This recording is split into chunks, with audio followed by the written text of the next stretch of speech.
Good morning, all of you out there watching Agenda. Thank you very much for joining us again this morning. It's a Tuesday, and today is December 6, 2022. Maraming salamat po sa inyong pagtangkilik at for joining us and spending the next hour wherein we hope to help you understand first, of course, what's in the news, but more importantly, this very complicated nosebleed subject matter of the sovereign wealth fund, yung tinatawag nilang Maharlika Wealth Fund, and para doon sa mga namimintas, the future Marcos Wealth Fund daw. So, ayun po, no? We will try to understand this sovereign wealth fund proposal in Congress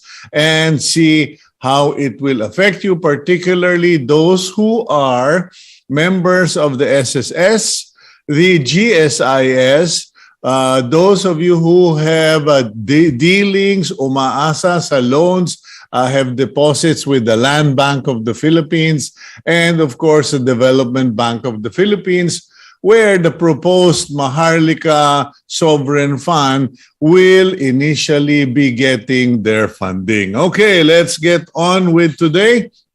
Thank you for all of you who are subscribers of Cignal TV. Please continue to promote Cignal to your friends, especially in the provinces. Good morning to our friends in Pampanga, in Zamboanga, Mr. Tur Atiliano, in Bacolod, Doc John Danico, and of course, my former classmate, Jonathan Go, and his lovely wife. Thank you for the lunch.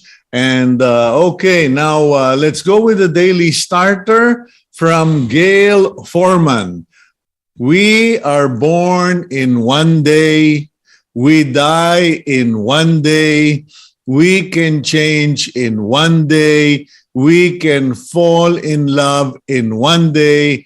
Anything can happen in just one day. And that is a wonderful reminder, especially for those of you who have been waiting for that particular one day. Kumbaga, yung iniintay ninyong sana dumating yung araw where you get a breakthrough. I'm reminded of the movie Rocky, wherein the producer was quoted as saying, from the very beginning, everything was hard, everything was tough. People resisted the idea of producing the movie. People resisted the idea of Sylvester Stallone acting in the movie. Then, one day, out of nowhere, things just went the other way and the movie was made. Stallone starred in it and it became a very, very successful, profitable, and globally popular movie. So, all in one day. Kumbaga, you just wait for that. Sabi nga, someday our day will come. Okay, now let's now go to the front page of the Philippine Star. And related to our subject matter for interview this morning, the headline is Business Groups Back Sovereign Wealth Fund. Pinalagan ng mga negosyante, different big business groups in the Philippines back the proposal of the Sovereign Wealth Fund, and the Philippines' largest business group wants the government to put off the proposed establishment of a sovereign wealth fund, saying it may impact countries' credit rating. That came from George Barcelon of the Philippine Chamber of Commerce and Industry, and the same subject was likewise addressed by the Foundation for Economic Freedom, Financial Executives Institute of the Philippines, Makati Business Club, and the Management Association of the Philippines. So, ayan po, medyo kung mismong yung si ate pinapalagan, Yung pa kaya mga negosyante. At the top of the front page, BICAM okays 5.268 trillion budget and keeps DepEd Confidential Intelligence Fund. Okay. Inapprove yung budget, proposed budget by the BICAM and also yung Confidential Intelligence Fund ng Department of Education. Ay, buhay. Okay, big photo. At the top of the front page, we have a photo of the Rockwell Center in Makati, illuminated high-rise buildings towering over pedestrians. Okay, yan po yung effect nila for the holidays. So, nice to see all of that.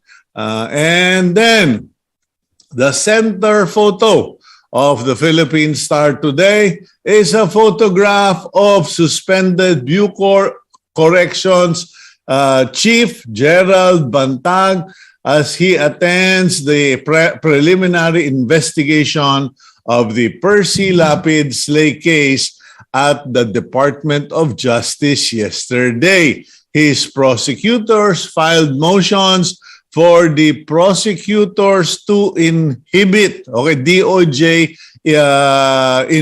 prosecutors to inhibit. In other words, the defense is asking the court to let the Office of the Ombudsman lead in the matter because they say the Bantag defense team says it has been established that Secretary Boying Remulla in all of his interviews has targeted and already decided that Gerald Bantag is guilty and therefore being secretary, he could substantially influence the prosecution of the case. Okay.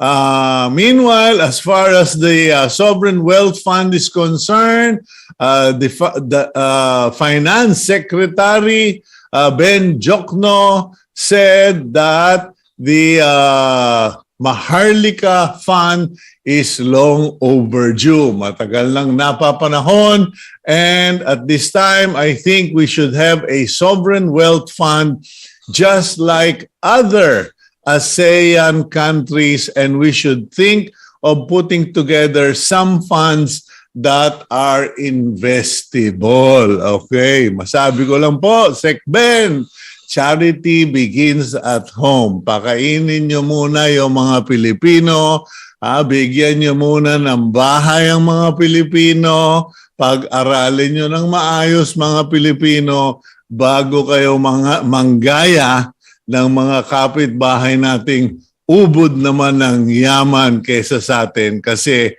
walang corruption. Okay.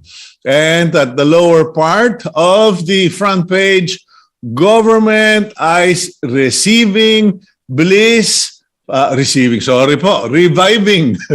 for public housing. Okay. The President Marcos is looking at building high-rise shelters to address the country's 6.5 million housing backlog. Okay. And of course, accompanying that statement is a photograph of BBM leading the turnover of house and lot units to families in Naik, Cavite yesterday. Joining him, our Department of Human Settlements and Urban Development Secretary Jose Rizalino Acuzar and National Housing Authority General Manager Joe Bentay. Okay. And last but not the least, we have, let me just say, okay, two more pieces of good news. DOH has rolled out bakunahan boosters. And part of that program, which started, I believe, yesterday until tomorrow, is for the younger population, okay, to be able to get their first booster shot. Sabi nga ni yung bang para sa mga young adults, okay? 50% of the eligible pediatric population to get their first booster shots. Last but not the least, lalo na sa inyong mahilig bumiyahe, gas price lower by 1.95, diesel by 190. Okay, yan po. So bumaba na naman, halos bumalik na to the June, July prices ba yun? But that's all. That's all the news we have on the front page. Let's now go to our interview lecture series on the Maharlika Wealth Fund. Gab, roll out the Betamax. Calixto Chikiamco currently serves as the president of the Foundation for Economic Freedom. He is also the president of MRM Studios Incorporated. Chikiamco writes about political economy in his column in Business World. He has also authored various books on the same subject matter, such as The Way Forward. Attorney Terry Ridon is the convener of the local think tank Infrawatch PH. He is also a public investment analyst. Before this, he was the chairperson and CEO of Presidential Commission for the Urban Poor from 2016 to 2017. Hey, gentlemen, welcome to the program. Sir Toti, good morning. Thank you for giving us your time this morning. Good morning, Cito. Thank you for having me. And Attorney Terry, welcome back. Kumbaga tayo, round 3. Good morning, Cito. Maraming salamat. Okay, I'll start with you, Sir Toti, and it's a free-for-all, gentlemen. Most of the program, mananahimik ako. I will leave the discussion to both of you because honestly, so many people have been asking me about this sovereign wealth fund. So many people are very concerned about what they're hearing. And the problem is 99% of the people out there don't know what's going on and what could be the consequences. So, Sir Toti, if you would, Terry, please go ahead. Could you roll the ball by telling us your thoughts? I understand your group, Sir Toti, issued a statement. So let's start with that.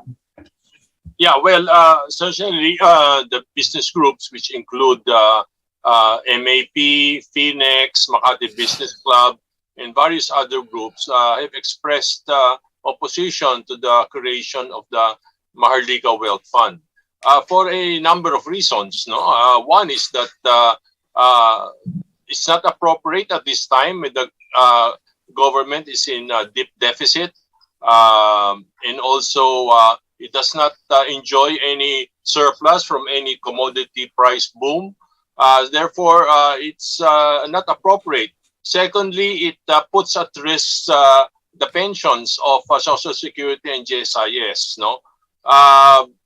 And there's no need to create another entity to invest its funds. It will also pose a risk in the sense that it will be invested in common stock, even in they say in national government infrastructure projects. Thirdly, of course, we find that the creation of the fund may be violating the constitutional independence of the central bank because it mandates the central bank to declare dividends up to 50% of its reserves back to the national government. Not only will this undermine the ability of the BSP to increase its capitalization, but hamper its ability to stabilize the peso dollar exchange rate.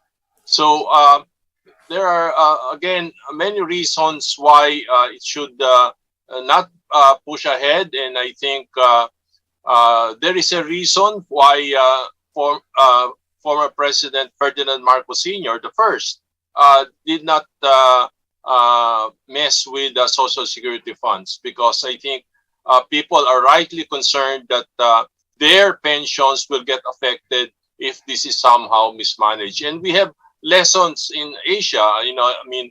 What happened to INDB in Malaysia could happen here. Therefore, I think maybe we should put it in the back burner for now, and only when we have focused on the urgent problems of inflation, and as you said, on food crisis, our educational crisis, etc. Okay, Terry, I understand from, I did, pasensya na, tumatanda na rin ako eh.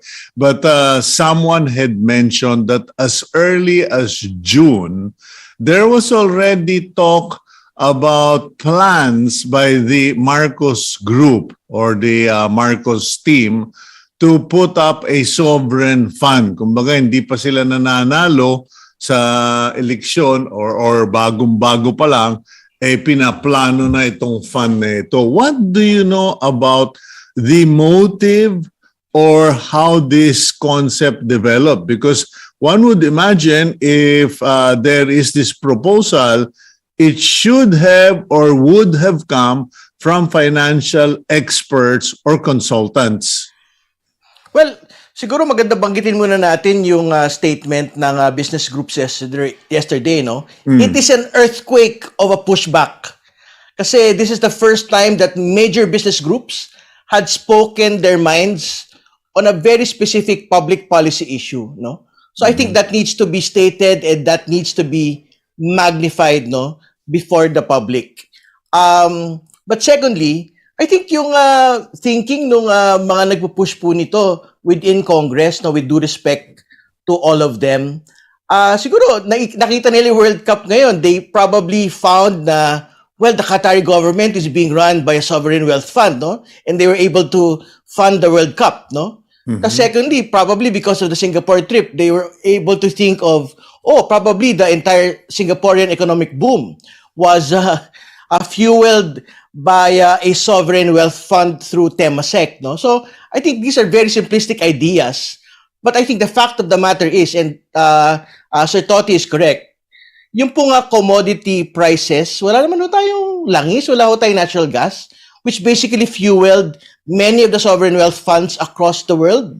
And secondly, hindi naman ho tayo international financial center para magkaroon po ng mga surplus ng mga pera, no, sa gobyerno po natin. At yun na nga, up until today, yung pong mining revenues po natin, this is not skewed in favor of government. So saan ho kukuha yung pondo ang gobyerno para ho pondohan po itong sovereign wealth fund? And I'd like to make some remarks already on the tit for tat that is being undertaken from yesterday. Sinasabi nila, this is not an entirely new idea. It is Bam Aquino who had made this idea first, no, in 2016. Pero it is very clear that there are very specific distinctions in the last couple of years. Una, wala ho tayong economic problems in 2016. Wala hong rising inflation. Wala hong rising interest rates. Secondly, wala ho tayong pinag-uusapang pension funds na gagamitin para sa pagpopondo po nito. And I'd like to make a remark on the GSIS president saying na hindi naman pensyon ang gagamitin dito. Ano ho kaya? Hindi ho ba kaya ho ang tawag sa SSS saka GSIS pension funds? Kasi pensyon ho ng tao. So, wag ho natin bulahin yung mga tao na hindi ho pensyon yung gagamitin. The core funding of GSIS and SSS are pension funds of the people. No? So, ako ano man ho yung investable assets na gagamitin po ng GSIS dito, pera pa rin po ng mga tao po ito at hindi ho dapat niyang ginagamit para sa isang sovereign wealth fund. Okay, let me pursue that point that you raised. Very valid and very important point that this is the first time in the longest time that so many business groups essentially pushed back on a political idea or government plan. Now, Sir Toti, you are president of the Foundation for Economic Freedom. Now, are things so bad, or is the idea so bad that it actually was worrisome enough to get everyone to push back? Well, I think you said it. I think the idea was so bad that there is now a tsunami of criticism. In fact, even as we speak, ang dami pa mga ibang business groups dyan or civil society who want to join in that statement. Medyo nahuli lang. Pangalawa, makikita natin may unity ng kaliwa at kanan dito. You know, you have business groups, you have labor groups, you have leftist-oriented organizations that are pushing back against this idea. So I think it's quite obvious that this is not the appropriate time to push for this. Okay, for those who are not aware or informed, katulad ko, medyo ignorante talaga ako. I'm ignorant of the details. From what I've gathered from the newspaper and on social media is that the proposed sovereign wealth fund or Maharlika Wealth Fund will be getting a total of 250 billion pesos from various government financial groups like SSS, GSIS, DBP, and Land Bank.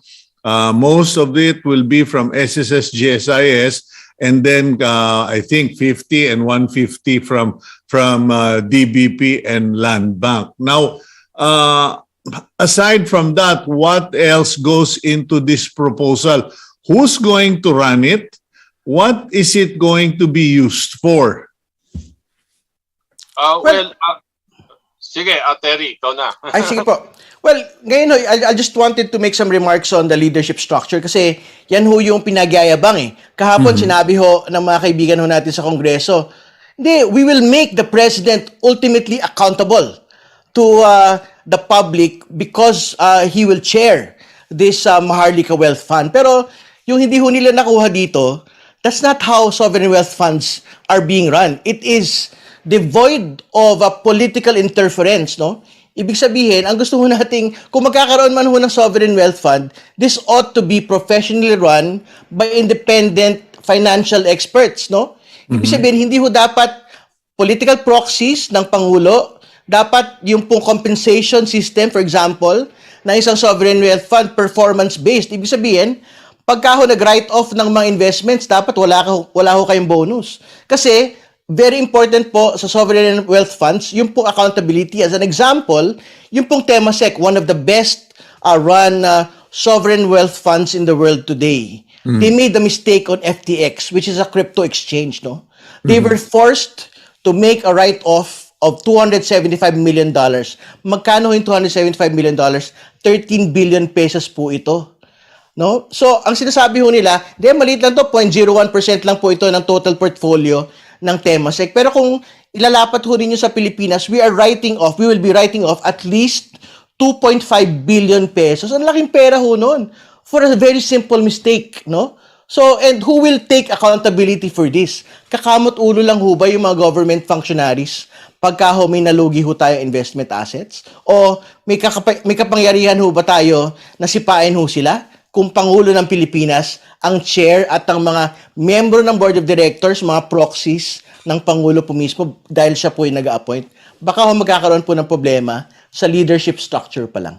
I remember that in the history of social security system, minsan pa lang sila nagkaroon ng talagang skandalo was when the SSS made an investment and the investment bottomed up. I think the Sir Toti, this was during the 1990s ba yun? Financial crisis, Terry. Do you guys remember that? I think merong noon sa panahon na during sa financial crisis nga, Yeah. Nag-invest sila sa mga real estate companies, mga condominiums, etc. No? And it tried to save some companies. I think, if I remember correctly. Pero, Cito, I just want to point out ang daming contradictions sa mga sinasabi nila. Kasi una sinasabi na, fully independent yan, no? But actually, and yet they're saying, it will go to the purchase of the national grid, to the infrastructure. So, as ngayon pa lang, sinasabi na nila kung saan mag-i-invest yung fund na yon. So, ano pang pangailangan for investment managers, etc.? You just do away with that, no? I mean, you might as well create another NDC and tell them where to invest, no? Pangalawa, sinabi na transparent. Pero nandoon sa bill na yung access to the investment records can only be approved by the board of directors of the Maharlika Wealth Fund. Yeah.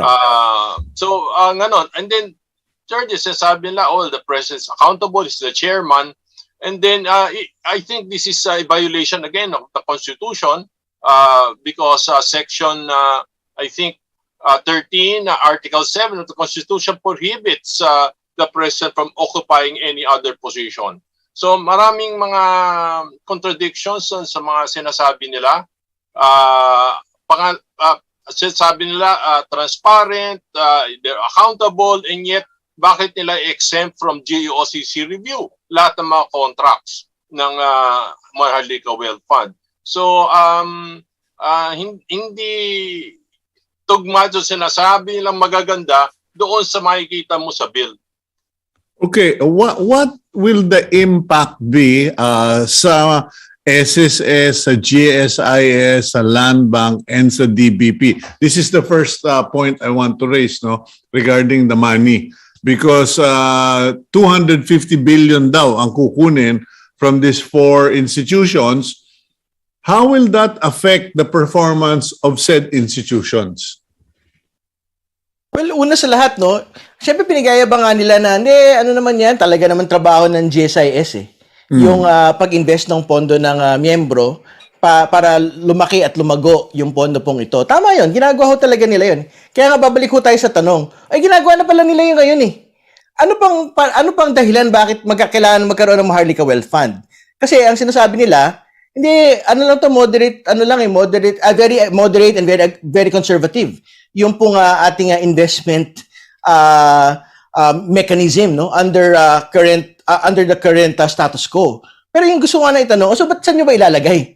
Ilalagay nyo ba sa crypto? Ilalagay nyo ba sa riskier assets? Ilalagay nyo ba sa derivatives? No, yun nga yung kinakatakot ng mga tao kasi nga, pag tumaya ng 250 billion na pondo ng miyembro, katulad ho yung nangyari sa FTX sa Temasek, yung pong crypto exchange. Wala pa hong isang araw na ubos ho yung pera nilang lahat. Hindi na ho nila mabawi ngayon. It was written off. Handa ba yung GSIS president? Handa ba yung bagong leadership structure ng Maharlika Wealth Fund na isole? Halimbawa, yung 13 billion, 2.5 billion, pagka biglang nawala yung pera ho ng mga pensyonado, baka hindi. Hindi ba? So, yan ho yung kailangan ng pag-isipan ng gobyerno po ngayon. Okay, what about for business, Sir Toti? Kasi some people say, actually, if it works, it's going to be good for the country, which is actually a pipe dream. And other people are saying, well, the reason the business sectors are really pushing back is because it will affect credit rating. Could you kindly explain sa mga viewers natin, ano ba itong pinapangambahan na pag tinayo ito, baka maapektuhan yung credit rating natin? Una, sinasabi nila kasi na magkakaroon ng sovereign guarantee yung mga investment ng SSS at GSIS. Hindi tumpak yun, no? Because yung sa investment sa stocks exempted from the sovereign guarantee. But yung mga iba na sinasabi nilang may sovereign guarantee, that will increase the contingent liability of the national government, and therefore it could lead to a downgrade. I mean, mataas ang risk para sa atin. Kung may downgrade, therefore tataas ang borrowing cost ng mga businesses, no? So that's the reason why I think PCCI made that statement also. But I think more important is that we cannot afford another IMDb scandal, no? I think very well, it's about $4.5 billion ata yun na nawala sa sovereign wealth fund ng Malaysia, no? Of course, fortunately, si Reza, he was put to jail, no? Dito ba sa atin, do we see malfactors going to jail, no? Hindi nangyayari 'yon, no? So mas malaki incentive ng mga tao nagpapatakbo niyan na to do something corrupt or evil, and they can still get away with it. Okay, Terry, as far as the backers of the Maharlika Wealth Fund are concerned, they're saying matagal nang overdue yan. It's a great idea. Dapat wag kayong nagpupuputak na parang mga inahin, etc. What's in it for them? Why are they pushing so hard? From Martin Romualdez, Sandro Marcos, Joey Salceda, Ben Jokno, parang talagang go. Bakit kaya? Well, ang totoo, syempre, hindi naman tayo nagsasara doon sa idea ng Sovereign Wealth Fund, no? Ang tanong lang ay, una, kailangan na ba yun ngayon? Pangalawa sa lahat, meron ba tayong paggagamitang pondo na labas doon sa pagkukuha ng pondo na pinaproposo nila, katulad ng deposito at pension funds, no? Wala eh. Yung pwede ho sana, yung mining revenues po natin, skewed siya in favor of the private sector at the moment eh. No? Pero wala ho tayo masyado nakukuha as mining revenue for government. Yan ho sana yung pwede. Pero wala pa ho yan sa ngayon. And gusto ko lang mag-make ng further remarks dun sa binabanggit ho nila. Naiinis daw ho sila kasi nga hindi makapagtayo ng dam, hindi daw makapagtayo ng grid, hindi daw makapagtayo ng malalaking mga infrastructure. Ito pong gobyerno dahil kinakaltas daw ho sa national budget. Kaya gusto nila magkaroon ng Maharlika Wealth Fund. Una ho sa lahat, hindi ho yung totoo. Kasi una sa lahat, kaya nga ho nila mag-ponder intelligence and confidential funds eh. Despite opposition eh. Di ba? Pangalawa sa lahat, kung gusto ho ng Kongreso na mag-pondo ng budget, kung ano man hong proyekto sa buong Pilipinas, pwede ho nilang gawin yon. Kasi nasa kanila ho, kasama ng Pangulo, yung mismo nga kapangyarihan na magtakda ng pondo ng bayan. So, wag ho nilang sabihin na dahil kinakaltasan daw ito sa BICAM, kung gusto nila magpondo ng mga proyekto, pwede ho nila hong gawin yon kasi ginawa ho nila yon sa Intel and confidential funds. Okay, what about making the Philippines attractive as an investment destination, Sir Toti? Yeah, tumpak. I mean, in order to get funds to build those projects, why not get private sector investments in there? Therefore, you have to improve the investment climate. Yun ang dapat gawin ng gobyerno, no? For example, they have to subdue inflation, and I think right now, alam natin, yung onions hanggang ngayon, 400 pesos a kilo pa rin. Yung asukal, 100 pesos a kilo. So, I think address nila yung things like inflation, and then maaring mas dumami ang mga foreign investments dito para ma-build yung mga sinasabi nilang infrastructure projects. Kasi alam naman natin pag ang gobyerno ang gagawa, pag pumapalpak hindi ba? Pag sila nagpapatakbo kamukha ng MRT, hindi.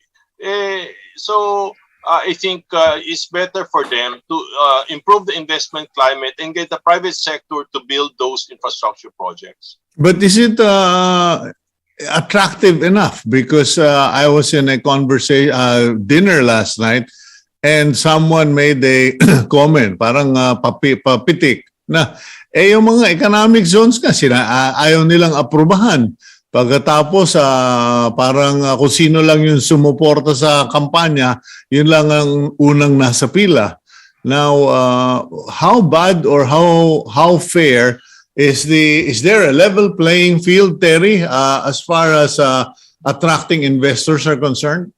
Well, I think they are putting the cart before the horse, with the Sovereign Wealth Fund. One of the main impediments in economic development has always been the governance problem in the Philippines today. Yung pong haba ng permitting process, yung pong levels of bureaucracy na kailangan nung kausapin yung, for example, for very big infrastructure, kailangan ng prangkisa. Ang dami kailangan kausapin yung Senado, kailangan kausapin yung Kongreso. no? Kailangan kausapin yung mga lokal na gobyerno. So, yan ho yung one of the more basic reforms, no, na dapat hong unahin bago yung sovereign wealth fund. Parang it sounds very sexy dahil nga ginagawa ng Qatar, ginagawa ng Middle East, ginagawa ng European countries.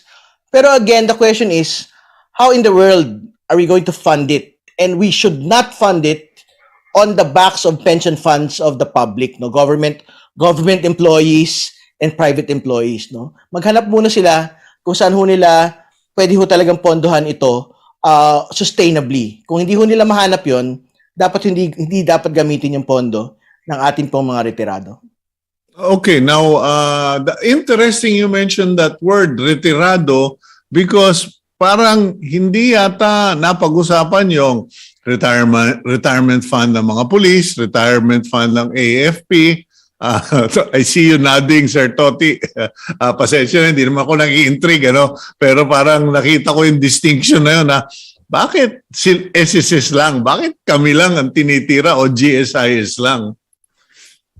Wala pa ang pondo para yung I think trillion peso na ang liability natin sa military pension funds kasi that's indexed to inflation no, so palaki ng palaki every year yung liability natin diyan.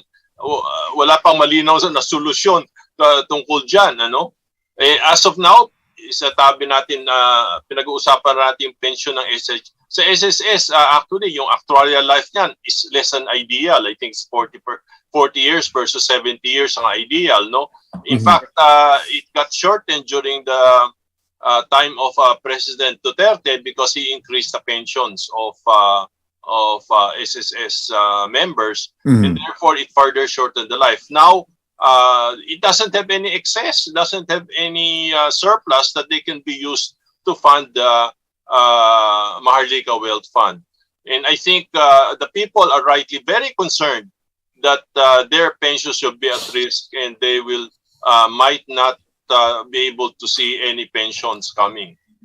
Okay, let's go for a quick break, gentlemen. And when we return, let's continue discussing not just Maharlika Wealth Fund, but do we have sabi mo, Terry, we don't have the money. Also, Sir Toti, you said that we don't have an excess of funds. What about competence in managing such funds? Meron ba tayo talagang world-class individuals that can be placed in this thing to successfully manage it?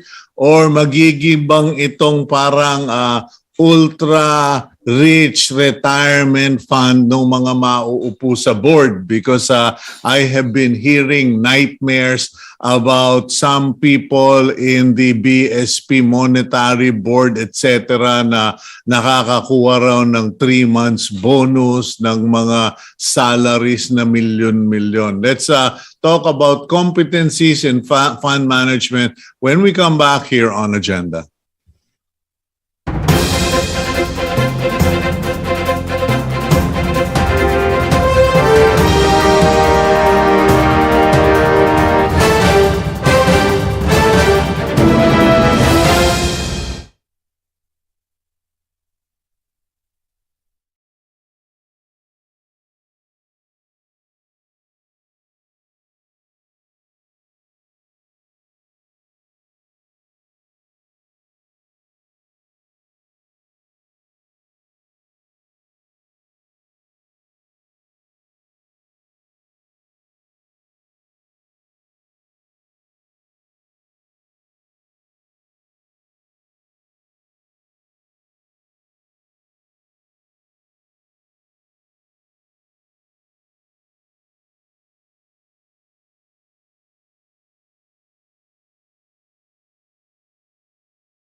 Welcome back to the program agenda, and still with us are attorney Terry Ridon of Infrawatch Philippines and Calixto Chikiamco or Sir Toti of the Foundation for Economic Freedom. Binabasa ko na po kasi a few weeks ago, I kept repeating the name of a person who was not the person I was referring to. So talagang ganyan na buhay natin, Sir Toti.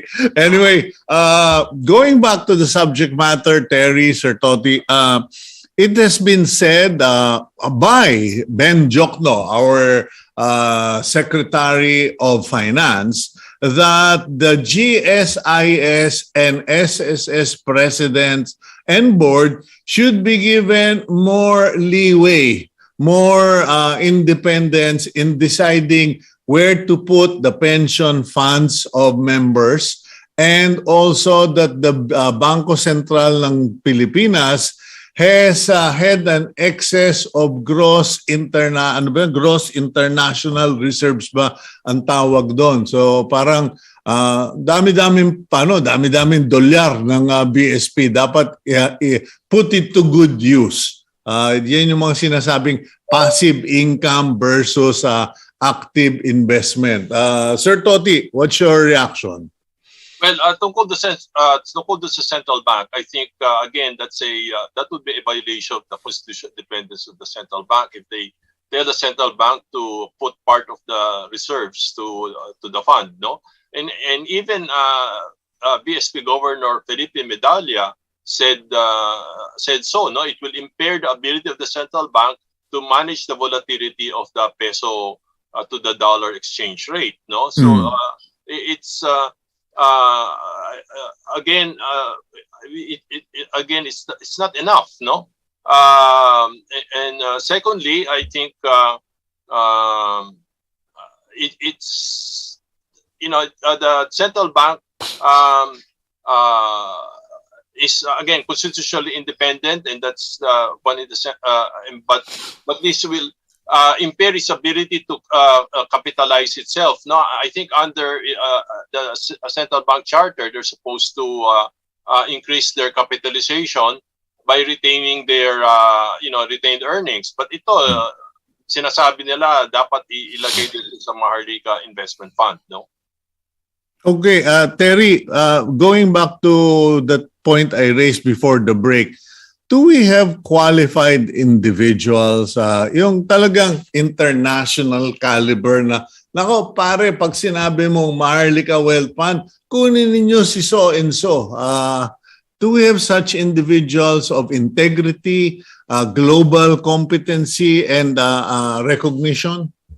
Well, alam mo, maraming mga finance executives, maraming business executives nag-aral sa ibang bansa. May MBAs at the top business schools of the world, no?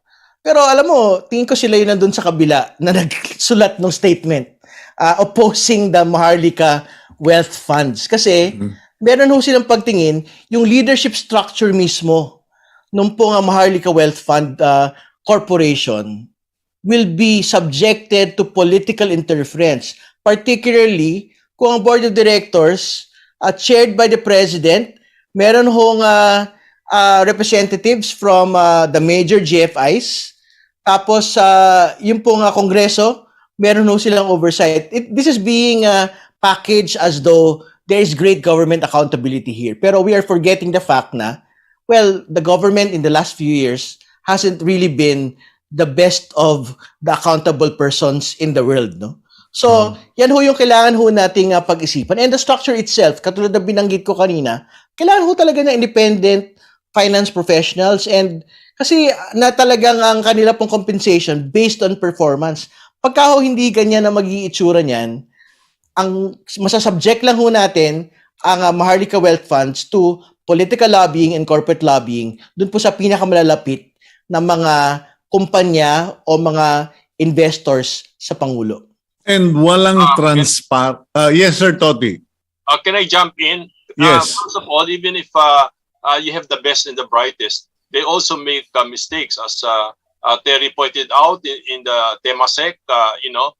They lost a lot in the crypto exchange, no? Mhm. But that is something that we cannot afford. And, Singapore can afford that because they have so much funds.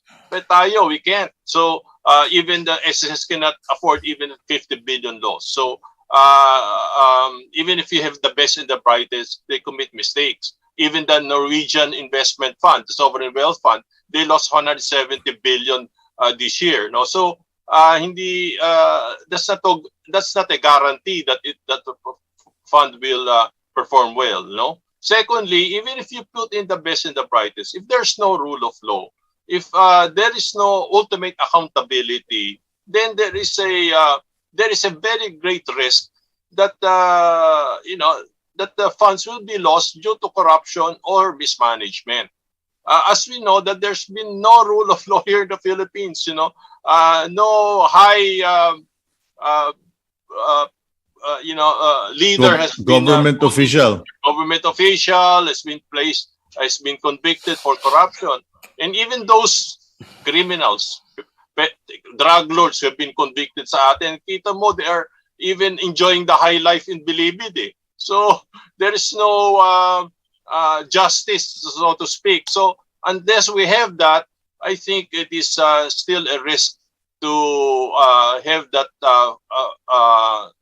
Maharlika Wealth Fund. Well, it's interesting you mentioned that because let's not forget the fact that when the country was procuring personal protective equipment, PPEs, and all that stuff, and it was being purchased by this special office at the DBM, and it was investigated by the Senate, mukhang wala na namang nangyari, and now the World Bank and the ADB have requested for the embedded special audit.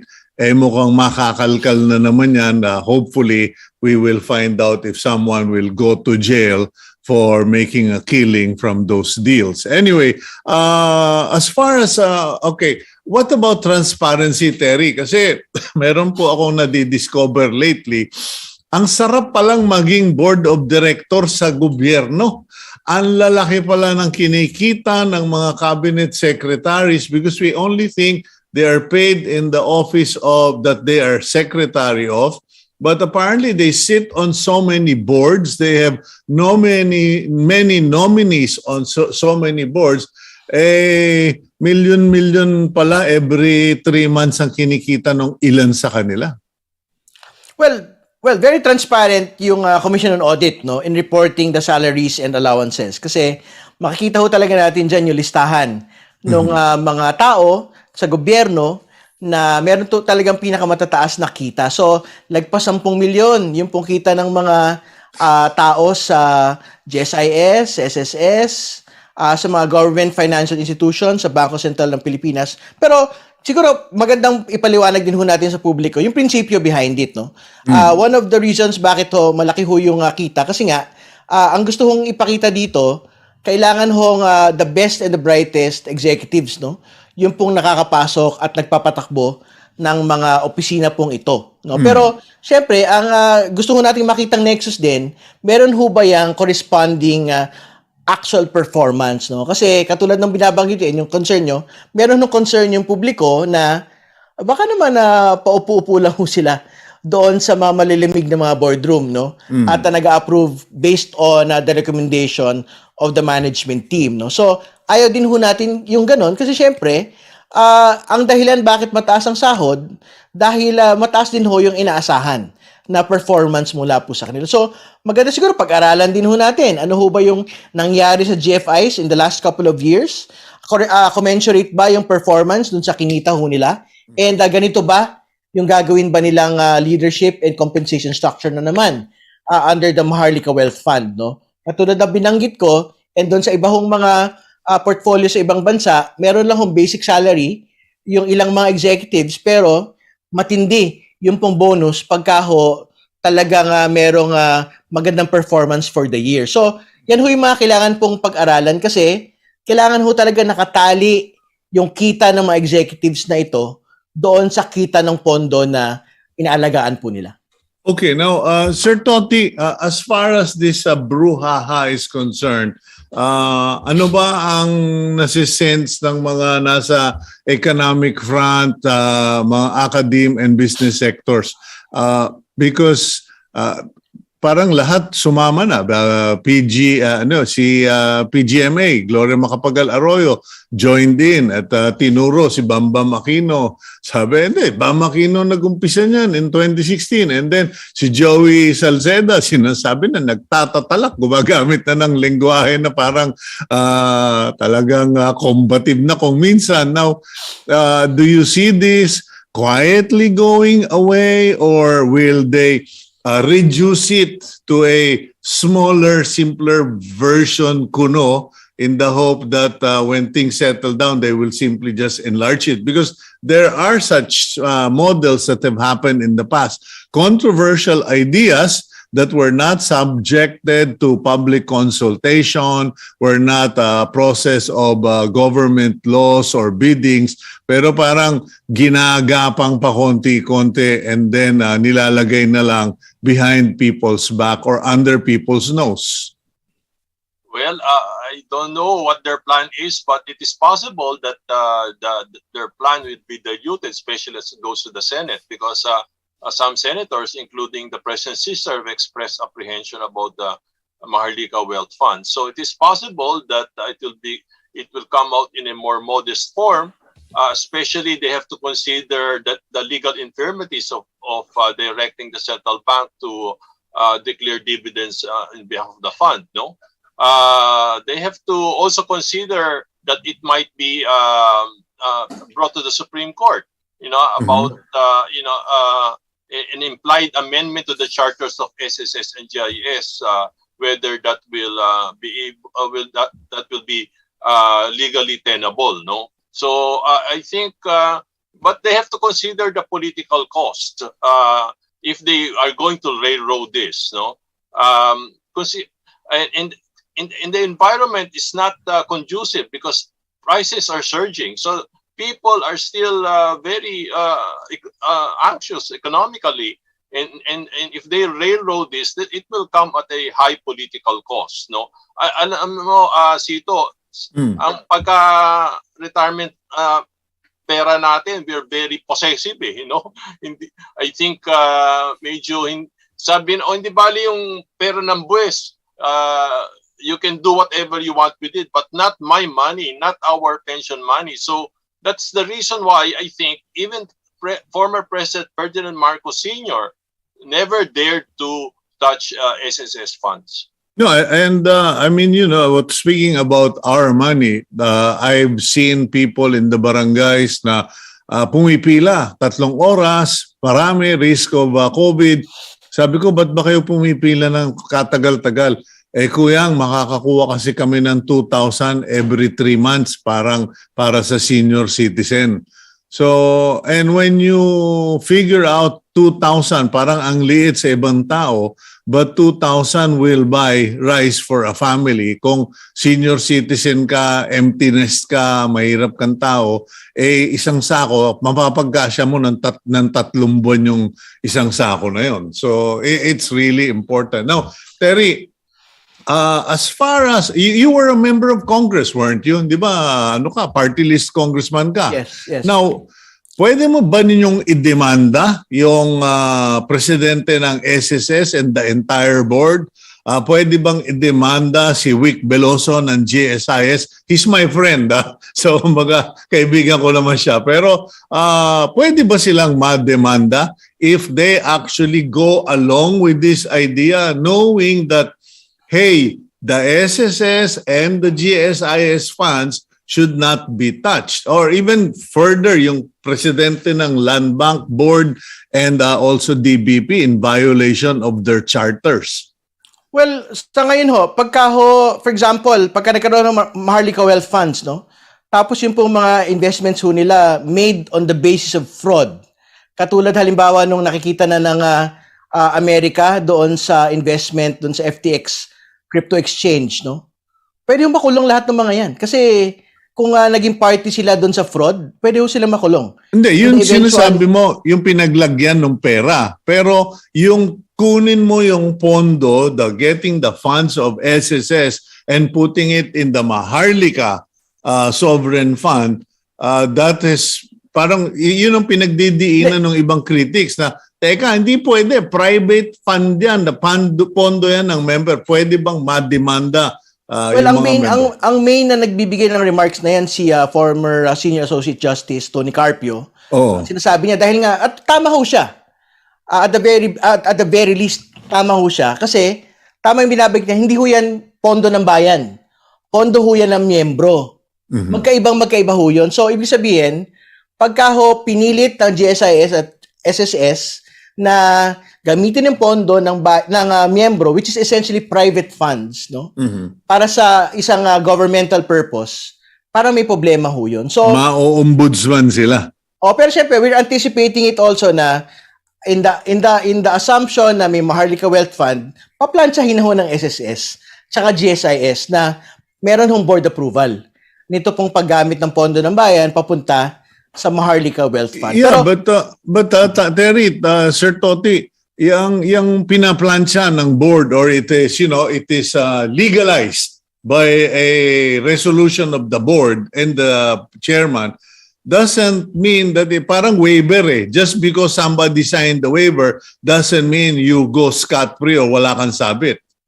Yeah, it's an implied amendment to the charter of SSS. So again, I think the Supreme Court will ultimately decide this. So matatagalan to. This thing can drag on, no? Especially you have a public opposition to the creation of the fund. Okay, we're down to our sorry, but we have to napasarap ang ating conversation, Terry, Sir Toti, but I think we covered a lot of ground and thank you very much for your time, but please let me know if there are new developments and let's tackle this because we need to protect the interests of the public and as the authors may say that their intentions are good, but the road to hell is paved with good intentions. So, Terry, last word? Well, siguro, ang gusto ko na lang banggitin, mag-isa ho yung Kongreso dito, no? Yung Senado, up until today, there is no Senate bill. And the Senate President and many of the senators, even the sister of the President, all of them are raising issues relating to the Maharlika Wealth Fund, no? So, yan ho yung kailangan na pag-isipan ng Kongreso at the moment. Yung palasyo medyo radio silence pa ho sila. So, tingnan ho natin ang susunod na kabanata. Sir Toti? Well, what we would like to do is for the government to focus on the fight against inflation, on food shortages, on the educational crisis, on the lack of public services. Doon muna sila mag-focus, hindi yung creation ng another bureaucracy just to manage the funds. Okay. Thank you very much, Sir Toti, Terry. Have a good day, gentlemen. Thank you for being very valuable resources of information. God bless both of you. Thank you. Maraming salamat. Okay, now let's go to our closing reminder, blessing for today from Melody BT. Gratitude unlocks the fullness of life. It turns what we have into enough and more. Let us be grateful for what we have, and I am truly, sincerely grateful to our guests, but more importantly to all of you, our viewers. Thank you for joining us this morning. God bless all of you, and please keep it here on One News.